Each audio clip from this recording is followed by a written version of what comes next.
안녕하십니까, 딸기 케이크입니다. 오늘은 올인원 촬영 세트라는 걸 만들어 볼 거예요. 유튜브를 보니까 기둥 하나에다가 카메라도 달고 마이크도 달고 조명도 달고 해가지고 필요할 때 그 기둥을 쫙 끌어다가 놓고 그리고 레코드 버튼만 누르면 촬영을 할 수 있으니까 되게 편해 보이더라고요. 그래서 저도 그런 걸 한번 만들어 볼 생각입니다. 가장 먼저 선택해야 될 거는 기둥으로 사용할 조명 스탠드예요.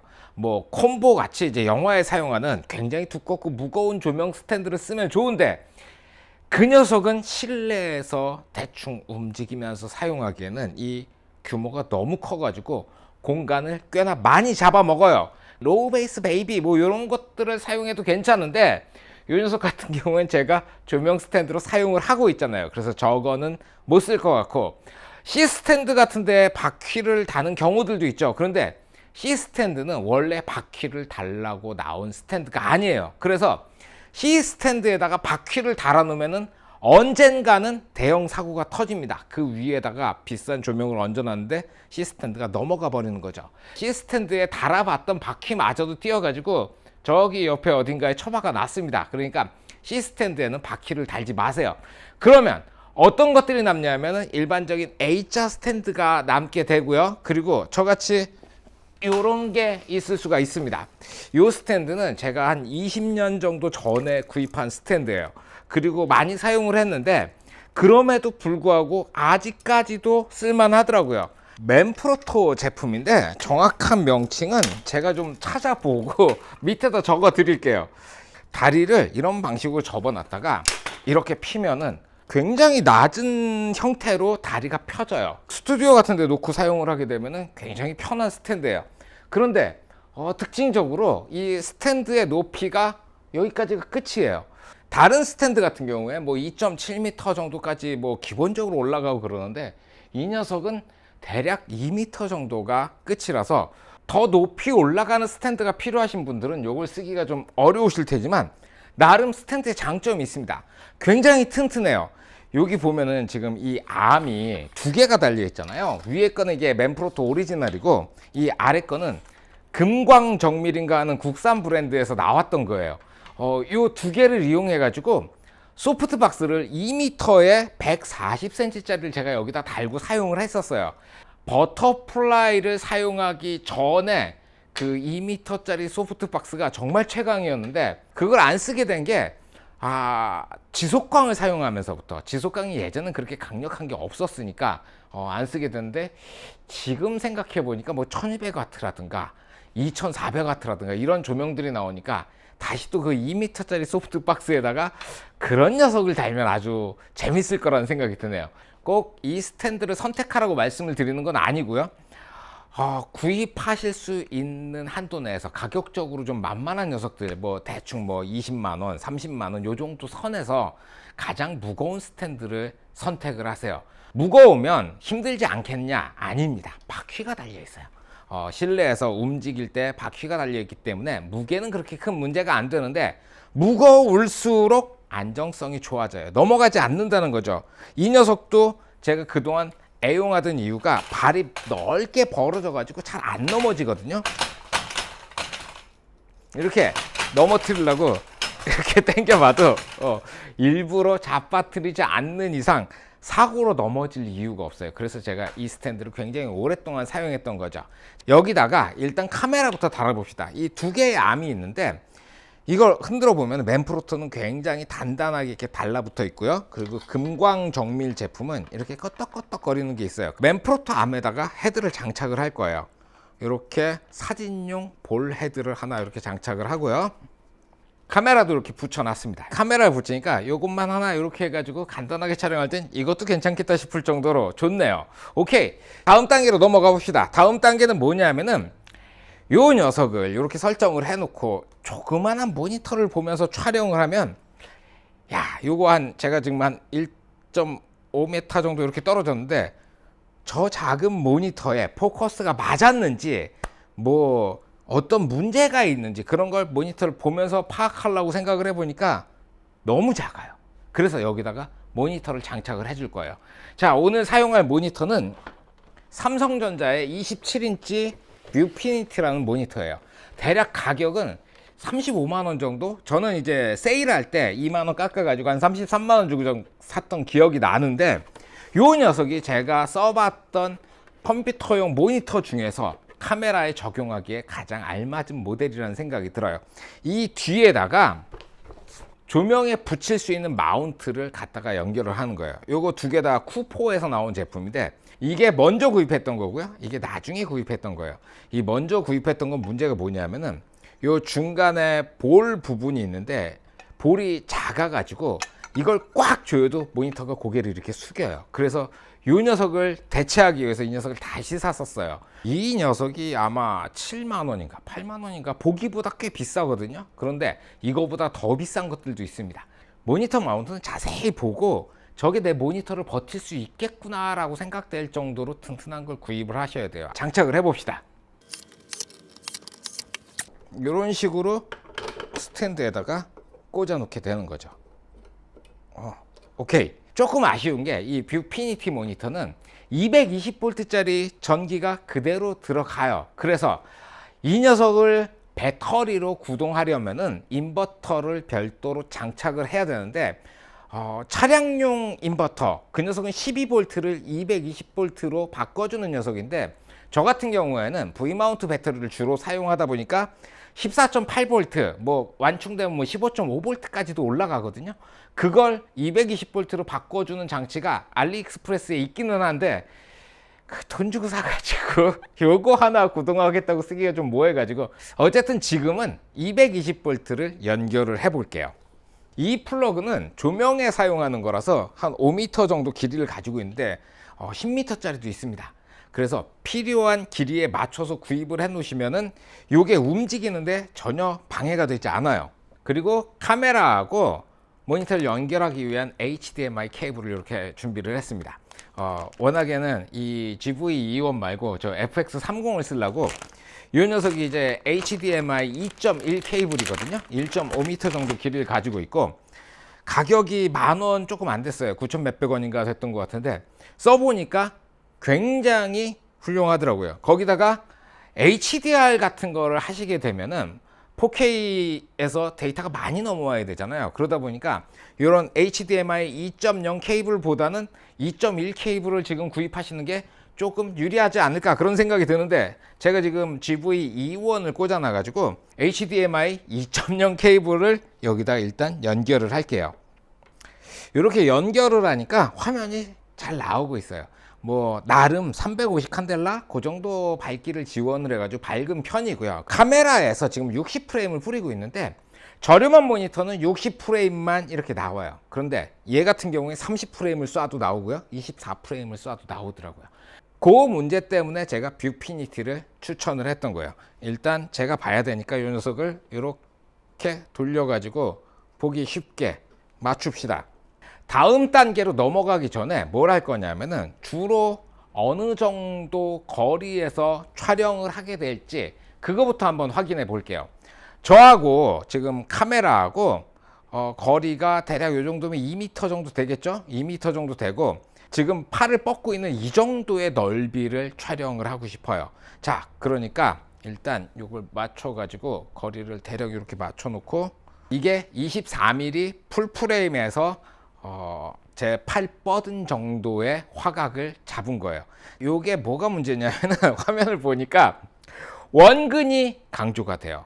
24mm는 아무래도 광각 렌즈다 보니까 원근이 강조가 되는데, 이 원근이 강조되는 게 크게 문제가 되지는 않아요. 그런데 제 얼굴, 코, 눈, 뺨, 이게 원근으로 강조가 돼 버려요. 그러니까 제가 못생기게 나오는 건 크게 무리가 없는데, 여러분도 별로 그렇게 예쁘게 안 나올 수도 있어요. 그래서 원근을 줄이기 위한 방법은 줌을 살짝 당기면 되겠죠. 어느 정도 당길 거냐면 50mm 정도 맞춰 봅시다. 카메라를 좀 더 보내가지고 한 3m 정도 보내놨는데, 이 정도 포컬 랭스가 되니까 좀 전에 24mm로 촬영했을 때 비해 가지고 조금 더 사람답게 나오지 않나요? 조금 더 인간적으로 보일 것 같아. 오케이. 그래서 이 정도가 좋기는 한데, 촬영하면서 금방금방 움직이면서 촬영할 수도 있잖아요. 그러니까 이쪽에 놓고 촬영하다가 말이 끊기거나 그러면 카메라를 돌려가지고 다시 촬영하고 뭐 뭔가 보여주고 막 이런 부분들 할 때 움직임이 많으면 이게 손에 닿는 거리에 있어야 되잖아요. 제 스타일은 이렇게 좀 거리를 두고 촬영하는 건데 요건 컨트롤하기가 쉽지 않을 것 같아요. 그러니까 좀 가까이 24mm 정도 1m 전후를 촬영하는 걸로 생각하고 세팅을 해 보도록 합시다. 카메라까지 세팅이 다 됐어요. 그 다음에 뭘 해야 되냐면은 마이크를 달아야 되겠죠. 저는 지금 여기다가 라발리에 마이크를 달고 있는데 이 라발리에 마이크를 촬영할 때마다 꺼내 가지고 허리에 차고 이거 한 다음에 무선으로 연결이 되는지 막 이렇게 확인을 하시게 되면 귀찮잖아요. 여기에 마이크가 달려 있으면 굉장히 편하겠죠. 그래서 마이크를 다는 방법을 연구를 해봐야 돼요. 여러 가지 방법을 사용할 수 있는데 저는 이런 붐폴을 이용해 가지고 마이크를 장착을 하도록 할게요. 알리 같은 데서는 이 붐폴이 짧은 것들 뭐 좀 정상적이지 않은 제품들인데 많이 비싸지는 않더라고요. 그래서 그런 걸 구입하시면은 저렴한 가격에 붐대에 마이크를 연결을 하실 수가 있어요. 그리고 마이크를 사용하실 때도 이런 FX3 같은 카메라가 있으면 콘덴서 마이크도 어렵지 않게 사용하실 수가 있겠죠. 그런데 이 콘덴서 마이크가 제가 가지고 있는 건 규모도 크고 그리고 무거워요. 그래서 이 마이크에 관련되는 부품들이 굉장히 커지기 때문에 부담이 되거든요. 그래서 저는 이걸 사용할 겁니다. 아실만한 분들은 다 아시는 그 로드의 가장 저렴한 마이크예요. 이 로드도 안 꺼낸 지 되게 오래됐는데 오케이. 자, 이렇게 장착을 하고 3.5파이 스테레오 케이블을 살짝 이렇게 고정을 했어요. 그리고 여기에다가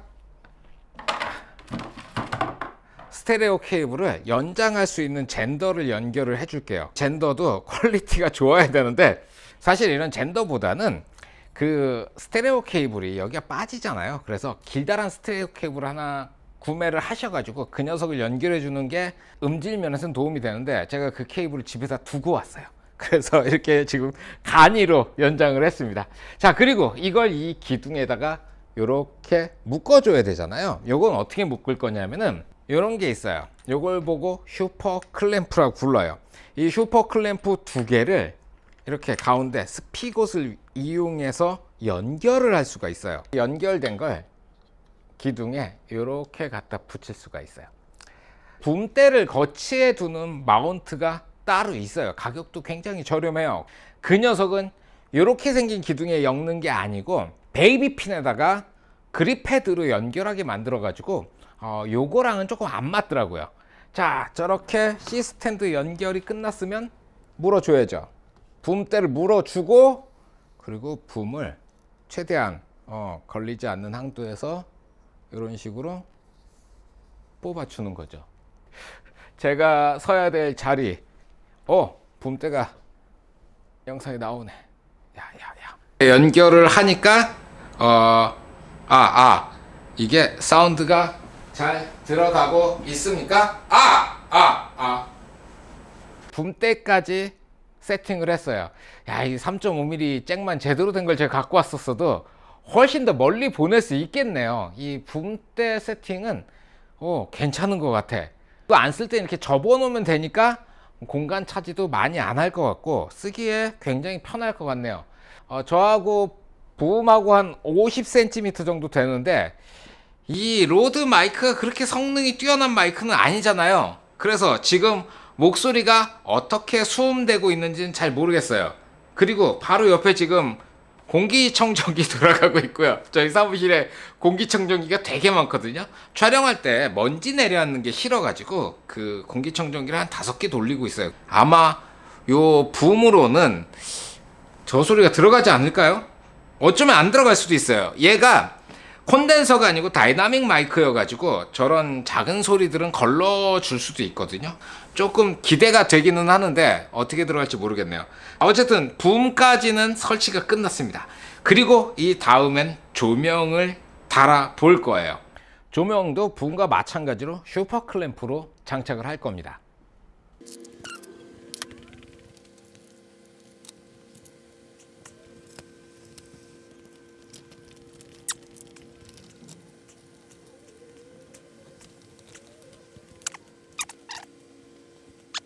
조명까지 설치해 놓고 나니까 나름 나쁘지 않은데요. 이제는 이 주변에 이 촬영을 하기 위해서 켜놨던 조명들을 다 끄고 요거 하나만 가지고 촬영을 해보도록 합시다. 세팅 살짝 만져봤고요. 요 카메라는 지금 50mm 화각이고요. 그리고 뭐 조명은 200W짜리 조명에 60% 정도 발광을 하고 있어요. 그리고 지금 사무실 불이 전부 켜져 있는 상태예요.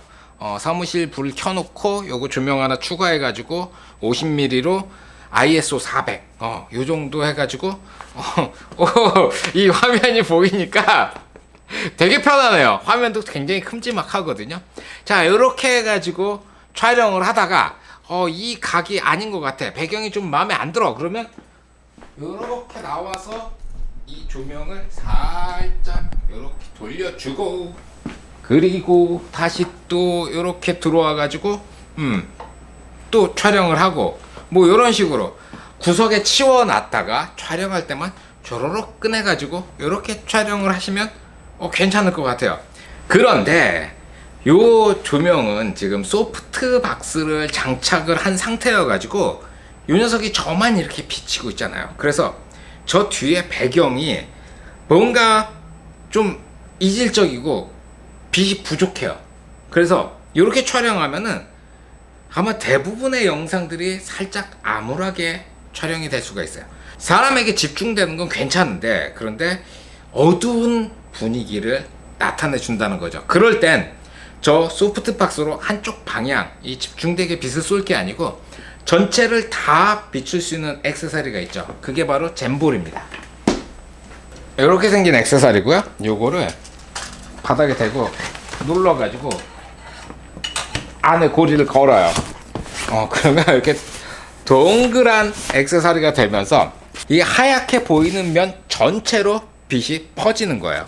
조금 전에 비해 가지고 조금 달라지기는 했어요. 이유가 뭐냐면은 60%에서 100%로 200W로 발광을 하고 있어요. ISO는 400이고요. 조리개는 2.8, 그리고 125분의 1초 60프레임 촬영. 이렇게 보니까 뭐 인터뷰는 이런 거 여기 개기름 낀 거 봐. 아이가 참 골고루 한다. 방금 말씀드리고 있는 순간 GV 이거 꺼졌어요. 과일돼가지고 깜빡하고 뒤에다 펜을 안 틀어놨더니 그거 잠깐 찍었다고 또 다운이 돼버리네요. 이렇게 세팅을 하시게 되면은 혼자 뭔가를 촬영하실 때 굉장히 수월하게 촬영할 수 있는 세트라는 거죠. 오케이, 자, 여기까지는 설명을 드렸고요. 이 카메라가 식는 동안에 몇 가지 주의사항에 대해서 말씀을 드릴게요. 첫 번째, 화면 쳐다보고 녹화하지 마세요. 이런 촬영을 안 해보신 분들이 가장 많이 하시는 실수가 뭐냐면은 모니터를 이렇게 옆으로 돌려놓고 모니터를 보면서 내가 찍히나 안 찍히나 이걸 확인을 하시게 되잖아요.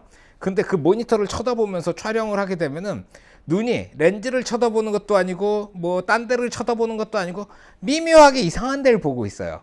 마찬가지로 얘도 이 밑에다가 화면을 냅뒀다고 이걸 쳐다보면서 촬영을 하잖아요.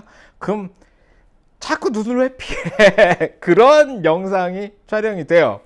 이게 비단 모니터뿐만이 아니고 프롬프터라는 게 있잖아요. 렌즈 앞에다가 반투명한 유리 같은 거 그런 걸 해놓고 뭐 타블렛이나 모니터를 밑에 깔아가지고 그 모니터에 글씨라든가 뭐 이 콘티를 띄워가지고 보면서 읽는 경우가 있거든요. 그것도 프롬프터가 커지면 렌즈를 쳐다보면서 말을 하고 있는데 눈동자가 그 글씨를 이렇게 읽으면서 눈이 돌아요. 그게 보여요. 촬영을 하실 때는 렌즈를 쳐다보거나 아니면 다른 인터뷰어가 있다면 인터뷰어를 보면서 얘기를 해줘야 되는데 이 화면이나 모니터를 보면서 얘기를 하면은 눈동자가 이상한 데를 쳐다봐요.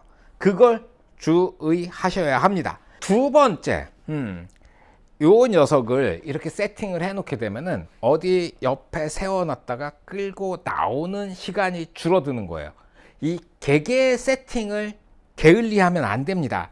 마이크 같은 경우에도 지금 저하고 마이크하고 이게 거리가 손 뻗으면 닿는 딱 요 정도 거리인데 가장 이상적인 거리는 화면에 들어오지 않는 한도 내에서 가장 가깝게 인물한테 들어와야 돼요. 그러니까 요 마이크는 지금보다 10cm에서 15cm 정도 더 아래로 내려오면 이상적인 사운드를 수음할 수가 있는 거죠.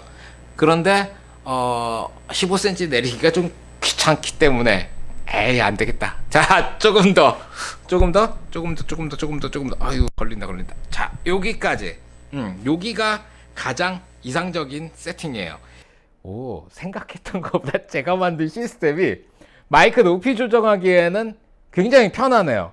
그래서 이렇게 된 상태로 이 카메라를 쳐다보고 말을 하게 되면은 이 목소리 수음하는 거라든가 이런 부분들에 대해 가지고 굉장히 큰 이점을 얻으실 수가 있을 거예요. 그리고 세 번째, 캠핑용 파워뱅크 같은 거 가지고 계시면은 이 스탠드를 제가 선택한 이유도 바닥에 이렇게 일자로 다리가 펴져 있거든요. 캠핑용 파워뱅크를 저 위에다 얹어 가지고 줄 같은 걸로 묶어 놓으면은 그러면 이 플러그 전선 없이 이 녀석이 움직일 수가 있어요. 그럼 진짜 편해져요. 아무데나 막 끌고 다닐 수가 있거든요. 그리고 바퀴도 지금 한 4인치, 3인치 요 정도 사이즈의 바퀴가 들어가 있는데 저거를 8인치나 10인치 정도 해놓으면 막 오프로드로 들로 산으로 밀고 다녀도 끌고 다닐만 하다는 거죠. 그렇게 세팅하시면 편하실 거예요. 그런데 전선이 있는 경우에는 항상 이 전선의 움직임에 신경을 쓰셔야 합니다. 오늘은 이렇게 올인원 촬영 세트를 만들어 봤어요. 사실 저는 좋은 장비가 많아 가지고 이런 세트 안 쓸 것 같아요. 원래 스튜디오라는 게 촬영이 끝나고 나면 장비를 다 분리해 가지고 그 제자리가 있어요. 다 자리에 가서 착착착착착 쌓아놓고 다음 촬영할 때 다시 끄집어내 가지고 세팅을 다시 하거든요. 왜냐하면 그 전에 세팅되어 있던 상태에서 다시 카메라를 거기다 딱 밀어 넣으면은 그 전에 거랑 똑같은 게 나와요. 조명도 안 바뀌고 카메라 위치도 전혀 변함이 없고 막 그러면 매너리즘에 빠진다?